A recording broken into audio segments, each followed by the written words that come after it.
അമിത് എന്നൊരു ഭക്തൻ ചോദിച്ച ചോദ്യമാണ് കേട്ടോ. അദ്ദേഹം ഓൾറെഡി മാരീഡ് ആണ്. ഇനി രണ്ടാമതും ഗുരുവായൂർ ക്ഷേത്രത്തിൽ വെച്ചിട്ട് ഒന്നും കൂടെ മാല ഇടാനായിട്ട് വരുന്നുണ്ട്.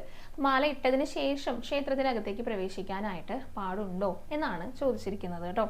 ഇത് പലർക്കുമുള്ള ഒരു സംശയം തന്നെ ആയിരിക്കും. കാരണം സാധാരണ ആദ്യമായിട്ട് വിവാഹം കഴിക്കുന്നവരെ വിവാഹം കഴിഞ്ഞാൽ പിന്നെ ക്ഷേത്രത്തിനകത്തേക്ക് പ്രവേശിക്കാറില്ല. പിന്നെ ഫോട്ടോഗ്രാഫി അങ്ങനെയൊക്കെ ആയിട്ട് അങ്ങനെ പോകാറാണ് പതിവ്. ഇതിപ്പോൾ ആദ്യമായിട്ട് വിവാഹം കഴിക്കുന്നവരാണെങ്കിലും മുൻപൊരിക്കൽ വിവാഹം നടത്തിയിട്ട് പിന്നെ രണ്ടാമതും ഒരു വഴിപാടായിട്ട് ഭഗവാന്റെ മുന്നിൽ മാല ഇടാനായിട്ട് വരുന്നുണ്ടല്ലോ, അങ്ങനെ വരുന്നവരാണെങ്കിലും മാല ഇട്ട് കഴിഞ്ഞാൽ പിന്നെ ക്ഷേത്രത്തിനകത്തേക്ക് പ്രവേശിക്കാനായിട്ട് പാടില്ല എന്നാണ് പറയാറുള്ളത് കേട്ടോ. അത് ഇവിടുത്തെ ഒരു ചിട്ടയാണ്, ഇവിടുത്തെ ഒരു ആചാരമാണ്. ബാക്കിയുള്ള ക്ഷേത്രങ്ങളിൽ എങ്ങനെയാണെന്ന് അറിയില്ല കേട്ടോ. ഗുരുവായൂർ ഇങ്ങനെയാണ്. അതായത് പരസ്പരം അങ്ങോട്ടും ഇങ്ങോട്ടും മാലയിട്ട് കഴിഞ്ഞാൽ പിന്നെ ക്ഷേത്രത്തിനകത്തേക്ക് പ്രവേശിക്കാനായിട്ട് പാടില്ല. പിന്നെ എപ്പോഴാണ് തൊഴാനായിട്ട് പറ്റുക? കാരണം ഭഗവാനെ തൊഴണം എന്നുള്ള ഒരു ചിന്തയും കൂടി അങ്ങനെയും കൂടി ആയിട്ടായിരിക്കുമല്ലോ വരുന്നുണ്ടായിരിക്കാം. അപ്പോൾ എന്ത് ചെയ്യണം? പിറ്റേ ദിവസം കുളി കഴിഞ്ഞതിന് ശേഷമാണ് പിന്നെ തൊഴാനായിട്ട് പാടുള്ളൂ എന്ന് പറയാറുള്ളത്. അപ്പോൾ പിന്നെ ചെയ്യാൻ പറ്റുന്ന ഒരു കാര്യം എന്ന് പറയുന്നത് ആദ്യം ഭഗവാനെ കണ്ടു തൊഴുക, എന്നിട്ട് മാലയിടാനായിട്ട് വരിക. അതായത് ആ ഒരു വഴിപാട് നടത്താനായിട്ട് വരിക.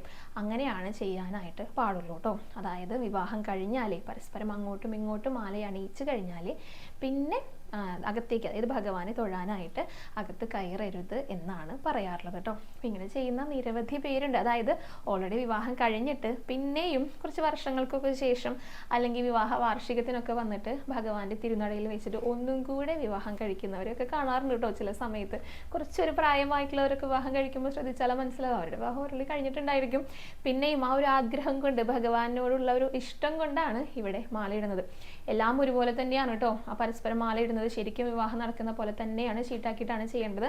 താലികെട്ട് എന്നുള്ള ഒരു ചടങ്ങ് മാത്രം ഉണ്ടായിരിക്കില്ല. കാരണം ഓൾറെഡി മുൻപ് താലി കെട്ടിയത് കൊണ്ടാണ് അങ്ങനെ ചെയ്യുന്നത് കേട്ടോ. അപ്പോൾ ശരിക്കും പറഞ്ഞു കഴിഞ്ഞാൽ ഇപ്പോൾ വിവാഹം നടക്കുന്ന ആ ഒരു സമയത്ത് വധുവിൻ്റെ വീട്ടുകാർ ഒരിടത്ത് വെച്ചിട്ട് വിവാഹം നടത്താം എന്ന് പ്രാർത്ഥിച്ചിട്ടുണ്ടായിരിക്കും.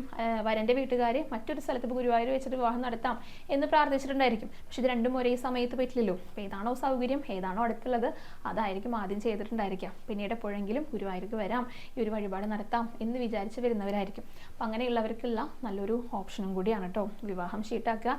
എന്നാണോ നിങ്ങൾക്ക് വരാനായിട്ട് സൗകര്യം അന്ന് വരിക, വിവാഹം ഷീട്ടാക്കുക, പരസ്പരം അങ്ങോട്ടും ഇങ്ങോട്ടും മാലയണിയിക്കുക. അണിയിച്ചു കഴിഞ്ഞാൽ പിന്നെ അകത്തേക്ക് കയറിയിട്ട് ഭഗവാനെ ദർശിക്കാനായിട്ട് സാധിക്കില്ല കേട്ടോ. ആ ഒരു കാര്യം കൂടെ ശ്രദ്ധിച്ചോളൂ.